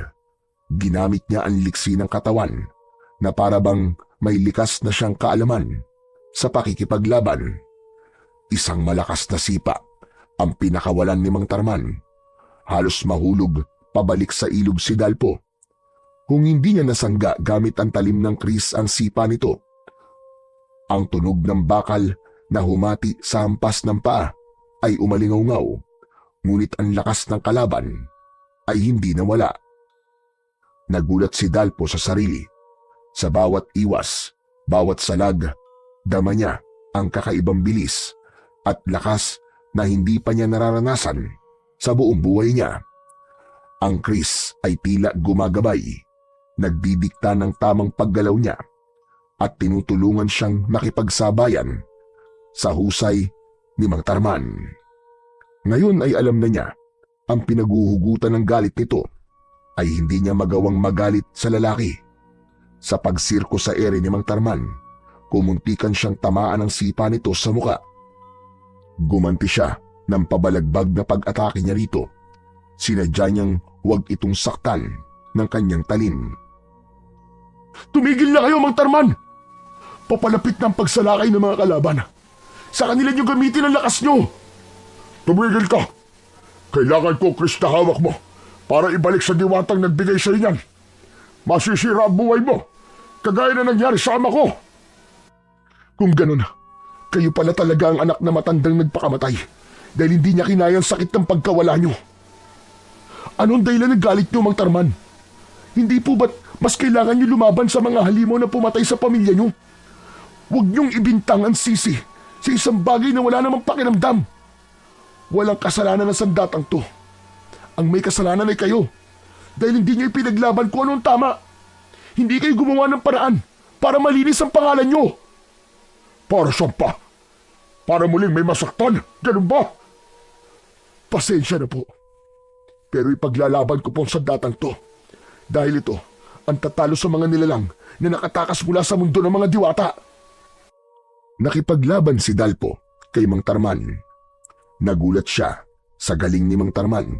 Kahit lasing ang anyo nito, ang bawat galaw ay mabilis, matalim at puno ng bagsik. Ang kamao ay parang bato at ang mga paa ay lumilipad sa ere na parang sanay na sanay sa pakikipaglaban. Sa bawat salpukan nila, kumikislap ang kris sa madilim na kagubatan, habang ang mga sigaw at dagundong ng kanilang laban ay umaalingaw-ngaw na parang kulog. Doon lamang napagtanto ni Dalpo, hindi ordinaryong lasinggero si Mang Tarman. Sa likod ng kalasingan at pagiging magbubukid nito, may tinatagong husay at lakas na mas lalo niyang kinatatakutan at pinagtatakhan. Pareho silang hingal na nagpahinga, ngunit biglang umalingasaw ang mabahong singaw sa paligid. Nandito na sila, Mang Tarman. Kailangan ko ng kumilos para sa kaligtasan ng lolo seryo ko.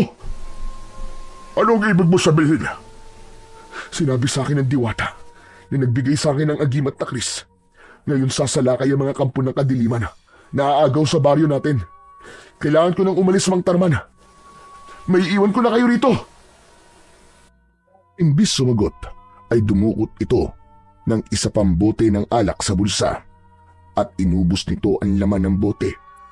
Kaya naman, dismayadong napuna ni Dalpo ang ginawa na yon ni Mang Tarman.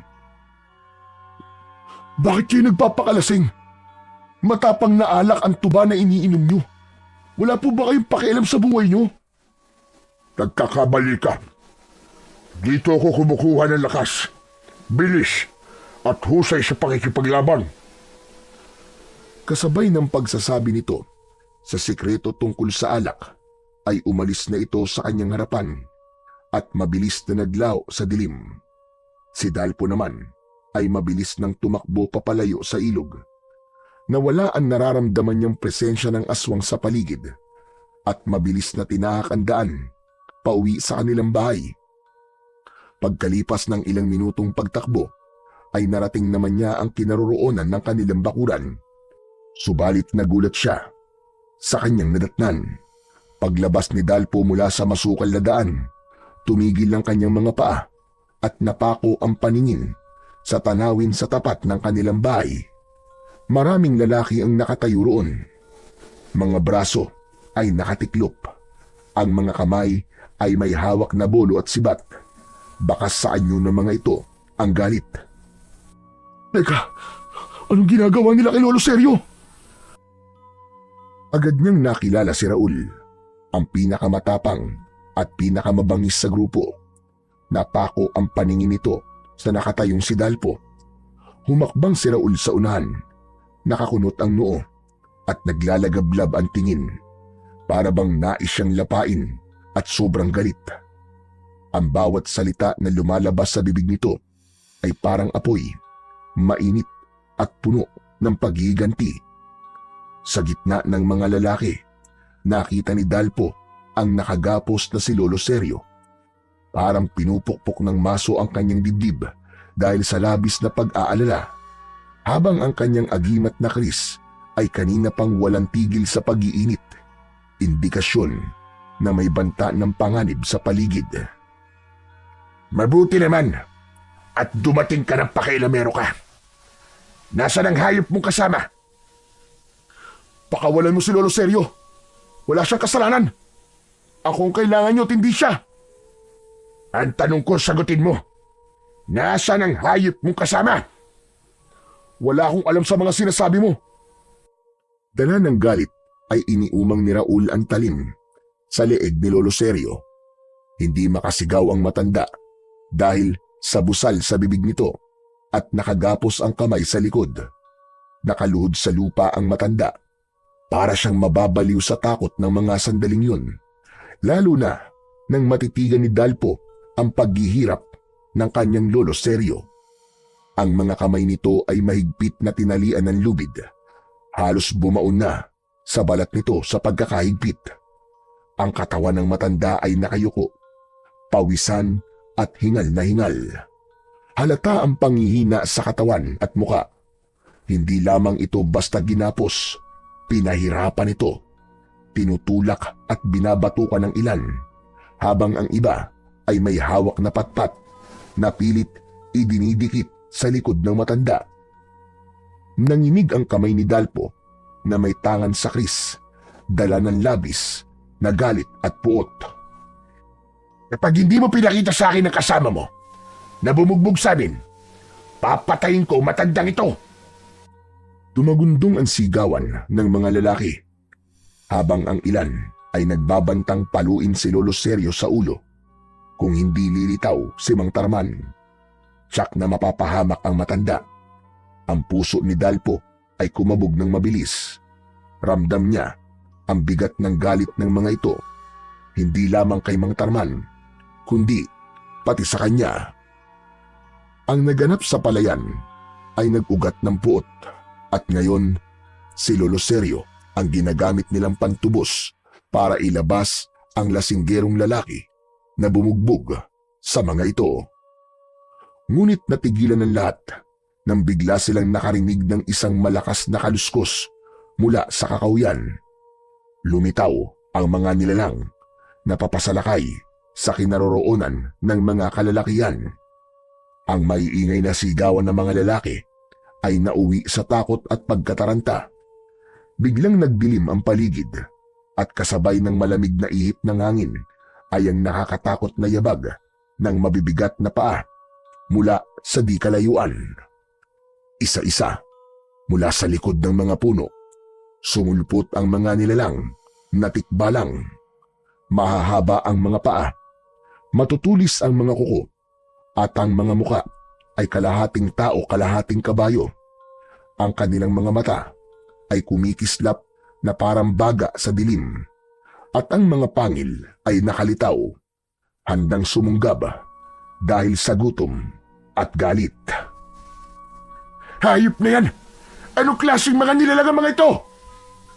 Ngayon nyo ilabas ang tapang nyo sa mga nilalang na sumasalakay sa baryo. Hindi nakapagsalita ang mga lalaki. Nag-uunahan silang umatras, ngunit huli na. Sa isang iglap, ang mga aswang na tikbalang ay sumugod.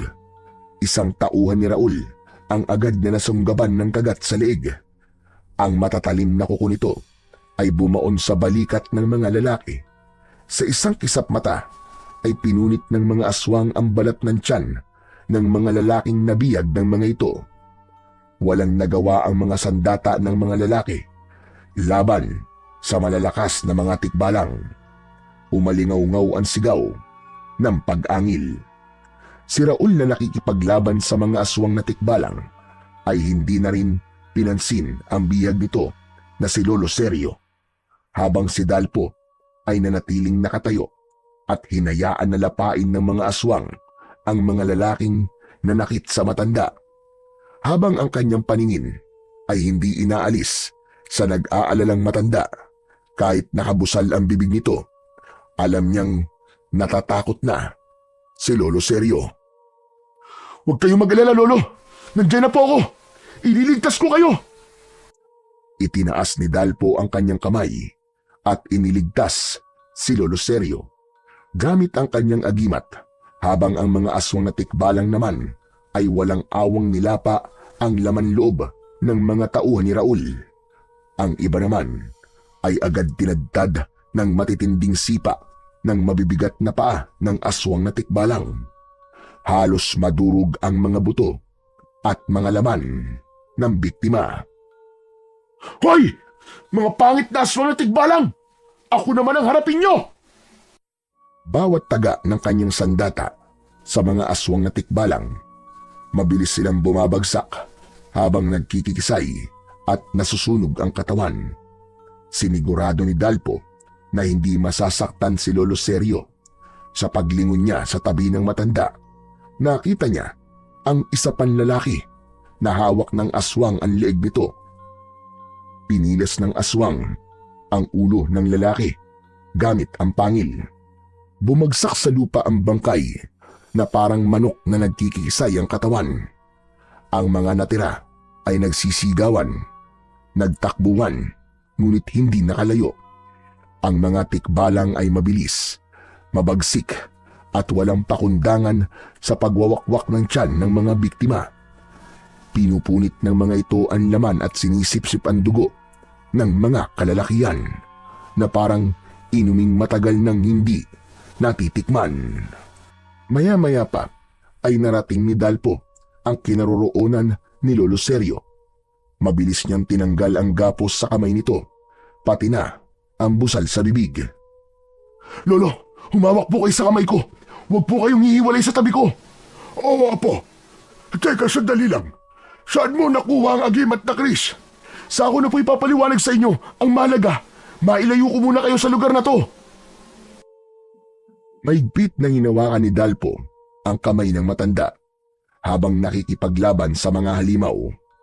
Sa gitna ng kaguluhan, agad na kumilos si Dalpo. Sa kabila ng kaba at takot, tumalon si Dalpo sa ere at sa kanyang mga palad ay biglang nagliwanag ang Chris. Mula sa talim ay sumambulat ang naglalagablab na malakuryenteng liwanag. Kumikidlat at humahampas sa hangin. Ang sandata ay tila may sariling buhay, sumasanib sa lakas ng kanyang bisig. Sa bawat paghampas niya, umuugong ang hangin at kumikislap ang talim. Isang tikbalang ang agad niyang tinaga sa katawan. Sa unang hiwa, nahati ang braso nito. Sa ikalawang aswang na tikbalang na sumugod sa kanila, tinaga naman niya yun sa leeg. Sumabog ang apoy at liwanag mula sa sugat nito. Ang nilalang ay napaatras, sumisigaw ng tila halinghing ng kabayo, bago bumagsak at naglaho sa liwanag mula sa nasusunog nitong sugat sa leeg. Dalawa pang tikbalang ang sumugod sa kanila, ngunit mabilis talagang kumilos si Dalpo. Habang hawak pa rin ng kamay ni Lolo Sergio, ang kanyang katawan ay magaan, parang lumulutang sa hangin. Sa bawat galaw ay naglilikha ng malakas na liwanag na nakakapanakit sa mga nilalang. Tinamaan niya ng buong lakas ng taga ang isa at agad na naputol ang ulo nito. Ang kabayong muka ay sumabog. Hindi kinaya ang lakas ng kanyang sandata at ang kulay itim na dugo ay sumambulat sa lupa. Ang isa namang tikbalang ay sinunggaban siya. Ngunit bago bumaon ang mga pangil nito sa kanyang katawan, sinaksak niya ito ng kris sa tiyan, kasabay ng malakas na sigaw. Pumutok ang katawan nito at sumambulat ang laman sa kanilang harapan. Lolo Seryo, kailangan niyo na po pumasok sa loob ng bahay natin. Baka masaktan po kayo dito. Hindi sila nauubos. Sige, mag-iingat ka po. Habang nagpapaalam ang binata kay Lolo Seryo, narinig niya ang pagsigaw ni Raul. Humihingi ng tulong sa kanya. Kaya naman, kahit kalaban niya ito, ay hinarap niya ito.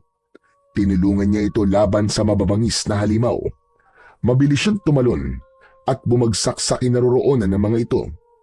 Isang malakas na pagtaga ng kris ang tumama sa katawan ng aswang na tikbalang, kasabay ng pagtarak niya ng talim sa katawan ng nilalang.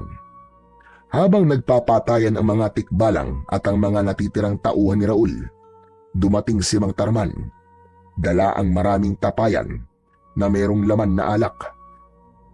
Nakalagay yon sa paragos na hila ng kalabaw ni Dalpo. Binasag ni Mang Tarman ng isa ang tapayan, kung saan ay nagkalat ang mga aswang na tikbalang. Sabay nitong sinindihan ng posporo, parang gasolina, na kumalat ang apoy sa lugar na pinaglalabanan ng mga ito. Mamatay kayong lahat! Kayo mga nilalang na umubos sa pamilya ko! At sa likod ni Raul at Dalpo, ang mga tikbalang ay patuloy na nilalapa ang mga tauhan ni Raul. Ang kanilang mga tiyan ay winawakwak at ang lamang loob ay kinakain na parang hayop na sabik sa dugo. Ang sigawan ay napalitan ng ungol at talakhak ng mga halimaw na hindi napapansin ang papalapit na apoy mula sa likuran ng mga ito. Kaya naman, sinamantala ni Dalpo ang pagkakataon. Malakidlat siyang umatake sa mga natitirang nilalang. Pinugutan niya ng ulo ang mga aswang na tikbalang. Tuluyang nasunog ang katawan ng mga ito at si Raul lang ang nakaligtas sa mga tauhan na umatake sa kanila. Nakatayo si Raul sa likuran ni Dalpo habang nakatingin sila sa pasuray-suray na si Mang Tarman, habang sinasaid nito ang natitirang alak mula sa nabasag na tapayan. Marami pong salamat at dumating kayo, Mang Tarman. Huwag ka magpasalamat sa akin, Dalpo. Dahil ginawa ko ay para sa sarili kong pag-iiganti. Mula sa loob ng kanilang bahay, dahan-dahang lumabas si Lolo Seryo habang nakangiti. Sa kabila ng mga nangyari, ang mukha nito ay puno ng tuwa at kasiyahan nang makita ang paligid na wala na ang banta ng aswang. Ngunit ang hawak ni Dalpo na kris ay nanatiling mainit. Agad na lumapit si Lolo Seryo kay Dalpo. Nilampasan nito ang tahimik na nakatayong si Raul. At sa tinig ng matanda ay bakas ang labis na paghanga sa apo. Magaling ang ginawa mo, apo ko. Pambihira. Nagulat ako sa husay mo. Teka, paano ba napunta sa iyo ang agimat na kris? Hindi ko po sinasadya na makuha ang sandata na to, Lolo. Kusa pong ibinigay ito sa akin ng diwatang nangangalaga sa lagusan. Pero hindi pa rin tama na nasa iyo yan, Dalpo. Kaya ibalik mo na sa datang yan. Ibabalik ko naman po to kapag bumalik na po sa ayos ang kalikasan at naisarado ulit ang lagusan. Ang mahalaga, nagawa mo mailigtas ang baryo laban sa mga nilalang ng dilim. Nagtagumpay ka sa pagpuksa sa mga aswang na tikbalang. Bahagyang napangiti si Dalpo. Hawak pa rin ng kris na kumikislap sa liwanag ng buwan. Ngunit sa kanilang likuran, may aninong gumagalaw. Si Raul, unti-unting nanginginig ang katawan, kasabay ng pag-alingaw-ngaw ng garalgal nitong boses. Hindi ako makakapayag na hindi mo pagbabayaran ang ginawa mo sa mga alagad ko, Dalpo. Lalong-lalo ka na. Tanda! Napalingon silang tatlo sa likuran. Nakita ni Dalpo ang pagbabago ng anyo ni Raul. Halos isang dipa lamang ang layo niya kay Raul. Ang balat nito ay kumukulubot, nagdidilim, at ang mga mata ay unti-unting nagliliyab na parang apoy. Mula sa balat ni Raul ay umusbong ang mahahabang tinik na tila mga sibat. Tumutusok palabas ng laman. Ang mga braso ay humaba. Ang kuko ay naging matutulis na para bang bakal, at ang muka ay nag-anyong kabayo na may nakakatakot na pagngisi. Umalingaw-ngaw ang malakas nitong halakhak. Hindi boses ng tao, kundi kalampag na parang sabay-sabay na tawanan ng kabayong nauulol. Kasabay ng biglang paglakas ng hangin, umiikot sa paligid na parang buhawi. Nagtataboy ng alikabok at dahon. Bago pa man makailag si Dalpo, umatake si Raul. Naging isa itong aswang na tikbalang. Habang ang tinik sa katawan nito ay mas humaba pa ang hibla. Tila nilalang na hindi talaga galing sa mundo ng mga tao. Sa bilis ng pangyayari, sinakal nito si Dalpo gamit ang malalaki at mabalahibo nitong mga kamay. Ramdam ni Dalpo ang bigat at lakas nito, at ang matutulis na kuko ni Raul ay bumaon sa kanyang likod. Nag-iwan ng malalim na sugat. Bumulwak agad ng dugo. Napangiwi siya sa matinding kirot. Halos mawalan siya ng hininga habang pilit na kumakawala sa malakas na kamay ng kalaban. Si Mang Tarman na nasa di kalayuan ay natigilan. Ang muka ay namutla, at sa kabila ng tapang at kalasingan, ang itsura nito ay bumakas ang matinding takot. Ang mga kamay ay bagyang nanginig at hindi malaman kung ano ang gagawin. Kumawala ang malakas na boses nito na naglantad ng katotohanan sa pagkatao ni Dalpo. Anak! Dalpo! Ang anak ko! Dila hangin na sumugod si Mang Tarman sa kinaroroonan ng hihinang si Dalpo. Tumama sa mukha ng binata ang malaking kamao ng nilalang. Pasadsad siyang pumagsak sa lupa habang hindi nabibitiwan ang Kris. Samantalang si Mang Tarman nakikipaglaban sa halimaw na si Raul. Hindi ito makatama sa aswang. Napuno ng pagkalito ang isip ni Dalpo kung paano siyang naging anak ng isang katulad ni Mang Tarman. Ngunit pinilit niyang tumayo. Itinukod niya ang sandata sa lupa. Ako ang papatay sa kanya! Tumabi kayo, Mang Tarman! Sa akin siya may pagkakasala. Muntik niya na ako mapatay at nilinlang ako ng kanyang anyo bilang isang tao. Isa pala siyang halimaw. Sa kanya nagsimula ang lahat ng kaguluhang ito. Lumayo si Mang Tarman nang makita si Dalpo na unti-unting binabalutan ng malakas na liwanag sa katawan. Napigilan ang aswang na si Raul. Umalingaw-ngaw ang malakas na ingay na parabang kulog. Napakuyom ng kamao si Dalpo habang hawak ang Kris. Sa huling lakas ng kanyang bisig, tuluyan siyang nakatayo. Biglang nagsimulang kumislap ang kapangyarihan ng agimat. Ang talim ng Kris ay nagliwanag ng gusto, at mula sa pagkakatukod ay sumabog ang nakakasilaw na liwanag na parang kidlat na bumaba sa lupa. Sa isang iglap, umikot ang malakas na hangin mula sa kinatatayuan ni Dalpo. Umalingaw-ngaw ang ugong nito na tila naglalagablab na kuryente. Ang mga alikabok, dahon at bato ay tumaas at umikot din sa ere. Teka, ano to? Anong nangyayari? Pagmasdan mo kung paano kitang papatayin! Hayop ka! Habang umaatras papalayo, sina Mang Tarman at Lolo Seryo, mas lalong lumakas at bumilis ang pag-ikot ng kapangyarihan ni Dalpo sa talim ng Kris. Malakas siyang sumigaw na parabang ibinuhos ang malakas na puwersa. Ang hangin ay naging parang buhawi na nakasentro sa Kris at mabilis nitong pinaikutan ang aswang na tikbalang na si Raul. na nagngangalit pa rin at pumipiglas sa gitna ng enerhiya. Mula sa umiikot na hangin, nabuo ang malabolang kidlat, isang naglalagablab na bola ng bughaw at puting liwanag, umuugong na parabang libu-libong kulog na nagsisigawan. Unti-unti itong lumaki, kumikislap at nagliliyab bago tuluyang sumalpok sa katawan ng aswang na tikbalang. Isang malakas na pagsabog ang narinig. Ang katawan ni Raul ay agad na tinamaan ng kidlat at sa isang kisap mata, nagsimulang madurog ang balat na parabang pira-pirasong bato. Ang laman ay sinunog mula sa loob, umuusok at naging abo ang bawat hibla ng kalamnan nito. Bumalot ang malakuryenteng apoy sa katawan nito bago tuluyang naglaho sa isang malakas na alingawngaw ng pagsabog. Tahimik ang paligid nang mawala ang liwanag.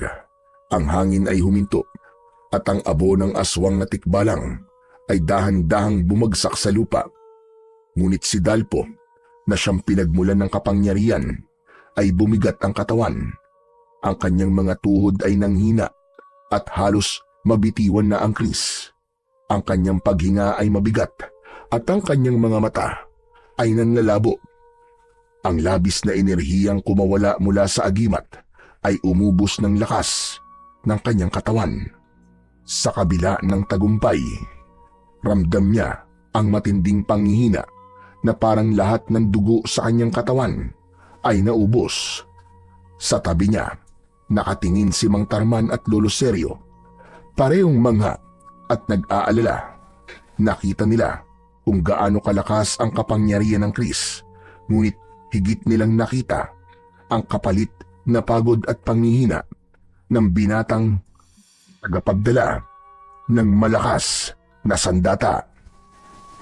Lumapit si Mang Tarman nang may pag-aalala at pinanindigan ang pagtawag nito sa kanya ng anak. Anak, ayos ka lang ba ha? Nakakunot ang noo na sinulyapan ni Dalpo ang muka ni Mang Tarman bago siya tumingin sa mga mata ni Lolo Seryo. Naluluha itong nagsalita. Totoo ang narinig mo, Apo. Siya ang iyong ama. Paano pong nangyari yun? Ako ang matandang nagligtas sa buhay ng tatay mo. Inalagaan ko siya. Inilayo sa lahat. Nagkaroon siya ng pamilya at ikaw ang naging bunga. Ngunit ang pagiging dugong manunugis ay nananalaytay pa rin sa kanyang dugo. Kinalaban niya mga aswang at nangyari din sa kanya ang nangyari kay Tinoy. Apo ka ng lalaking mandirigma na madalas kong ikwento sa iyo. Yun ang paraan ko para sana masabi sa iyo ang buong katotohanan. Ngunit palagi naman akong nauunahan ng takot na baka kasuklaman mo ko. Bakit hindi po ako lumaki kasama ni tatay? Si Mang Tarman naman ang sumagot sa tanong ni Dalpo habang naluluwa ito at nanginginig ang kamay na nakaalalay sa kanya. Dahil natakot ako na baka balikan ka ng mga taong pumatay sa nanay mo. Huli na malaman kong ang taong nanakit sa asawa ko ay nasa ilalim lang pala ng hipnotismo ng itim na diwata. Natauhan ako, anak, sa mga sinabi mo kanina. Ang laki ko palang tuwag. Patawarin mo ko dahil naging mahina ako. Kahit kailan ay hindi kanya iniwan, Dalpo. At alam mo yan. Naluluwa na napasulyap si Dalpo sa mukha ng kanyang ama. Para saan pa kung magagalit siya rito? Wala nang magbabago, ngunit hindi mawawala ang katotohanan na si Mang Tarman ang kanyang ama. Yun po ba ang dahilan kung bakit kayo palaging umiinom ng alak, tatay? Masyado niyo pong sinisil sarili niyo. Teka, tama ba narinig ko? Tinawag mo akong tatay, anak. Ang ibig ba sabihin nito Tinatanggap mo na ako, anak. Naiintindihan ko po kung bakit niyo po ginawa yun, Tay. Nagsakripisyo po kayo para sa kaligtasan ko. Wala pong dahilan para hindi ko po kayo matanggap. Si Lolo Sergio. Totoo ko po ba siyang lolo? Malungkot na tumungo si Mang Tarman bilang sagot sa tanong ni Dalpo. Hindi niya totoong lolo si Lolo Sergio, ngunit kahit hindi niya totoong kadugo ang matanda, sa puso niya, ito ang kanyang lolo. Aalis na ako. Tapos na ang misyon ko sa inyong mag-ama. Lolo Sergio, saan po kayo pupunta? Babalik na ako, Apo. Saan po? Hindi ko naman po kayo pinapaalis ha. Kayo pa rin po ang lolo ko. Kadugo ko man po kayo o hindi. Kayo ang kikilalanin kong lolo magpakailanman.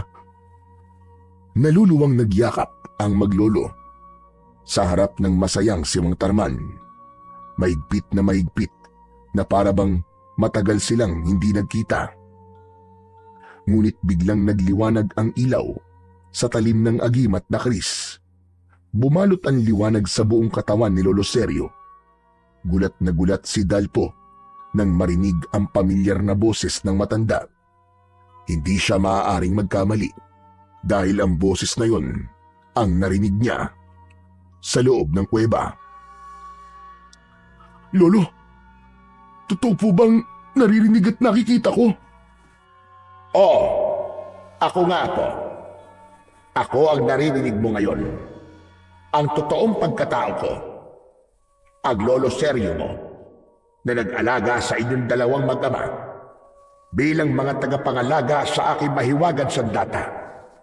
Tungkulin ko na bantayan kayo. Nabigo ako sa lolo mo na si Tinoy, subalit hindi mo ko binigo, Dalpo. Huwag kang mag-alala. Palagi kitang bibisitahin. Lolo Sergio, bakit hindi niyo po sinabi sa akin na isa pala kayong diwata? Hindi ako makapaniwala na isa kayong diwata na nangangalaga sa kalikasan at lagusan ng hangganan ng pagitan ng dalawang mundo. Dahil malaki ang naging kasalanan ko sa buhay niyong mag-ama, nang dahil sa akin, nasira ang buhay mo, Tarman. Dahil ang ama mo ang napili kong tagapangalaga ng sandata. Lolo Sergio, gusto ko pong malaman kung ano po ang totoo mong pangalan. Sabatir. Ako si Sabatir, Apo. Mananatili ka sa puso ko. Kayong dalawang mag-ama, ang pamilyang iingatan ko palagi. Mahal na mahal ko kayo. Niyakap ng buong higpit ni Lolo Sergio o Sabatir ang mag-ama bilang pamamaalam dahil hindi na ito maaaring magtagal sa mundo ng mga tao. Ito ang nag-iingat ng lagusan. Kaya naman, muli itong magbabantay sa pintuan. Habang yakap ni Lolo Sergio ang umiiyak na si Dalpo, biglang kumislap ang paligid. Sa harap nila ay lumitaw ang isang bilog na liwanag. Umiikot at nagliliyab ng bughaw at gintong sinag. Parang pintuan itong nakabukas at mula roon ay umalingaw-ngaw ang himig na hindi nila mawari kung tinig ng tao o ugong ng hangin. Ang lupa ay bahagyang yumanig at ang mga dahon sa paligid ay umalon-alon na tila dinadala ng hangin papasok sa loob ng lagusan. Dahan-dahang naglakad si Lolo Sergio, tangan ang tungkod at mariing nakatingin sa liwanag. Ang mga mata nito ay puno ng lungkot, ngunit may bahid ng saya sa mukha. Parang matagal nitong hinihintay ang sandaling magbubukas ang pintuan. Lolo Sergio! Bibisita po kayo ha! Hihintayin ko po kayo! Paalam po! Mahal na mahal ko po kayo! Isang masayang tango ang itinugon ng matanda at tuluyang pumasok sa loob ng bilog na liwanag. Sa isang iglap, ang anyo nito ay hinigop ng liwanag hanggang sa tuluyang maglaw sa kanilang paningin. Kasabay ng pag-urong ng pintuan ng enerhiya na parang usok na nadala ng hangin. Naiwan sina Dalpo at Mang Tarman, parehong nakatulala, halos hindi makapaniwala sa kanilang nasaksihan. Sa katahimikan ng gabi, nagkatinginan ang dalawa. Ang mag-ama ay tila biglang nahulog sa mas malalim na samahan. Pinunan ang mga panahon na hindi nila nakasama ang isa't isa. Naiwan kay Dalpo ang agimat na Chris at tuluyan na ngang nagsara ang lagusan. Nanumbalik ang katahimikan sa baryo ng Temen, habang ang mag-ama naman ay ipinagpatuloy ang trabahong naiwan ni Lolo Sergio sa bukid. Isang araw ay nag-inuman ang mag-ama. Kung sino po mauunang malalasing, siya po magtatanim ng palay, ha? Sus, ginagamit mo na naman ang agimat mo kapag malapit ka ng matalo. Ganyan ka naman eh. Ang pustahan po ay usapan, hindi dapat mababali. Kahit kayo pa ang tatay ko, kailangan niyo sumunod sa parusa. Umalingaw-ngaw ang halakhakan ng mag-ama sa kubo na nasa gitna ng bukid. Bakas sa kanilang mga balat ang labis na pagpapainit sa araw. Masaya silang namuhay sa piling ng isa't isa bilang isang lasinggerong magbubukid, ngunit isa naman palang manunugis ng mga aswang. Ang kwentong inyong napakinggan mula sa buhay ni Dalpo ay hindi lamang isang pakikipagsapalaran laban sa mga halimaw na tikbalang, kundi isang salamin ng tunay na katatagan ng isang tao. Mula sa pagiging isang simpleng magsasaka na ang tanging alam ay ang pag-aararo sa palayan, si Dalpo ay nahubog at naging isang mandirigmang handang ipagtanggol ang kanyang pamilya at ang kanyang baryo.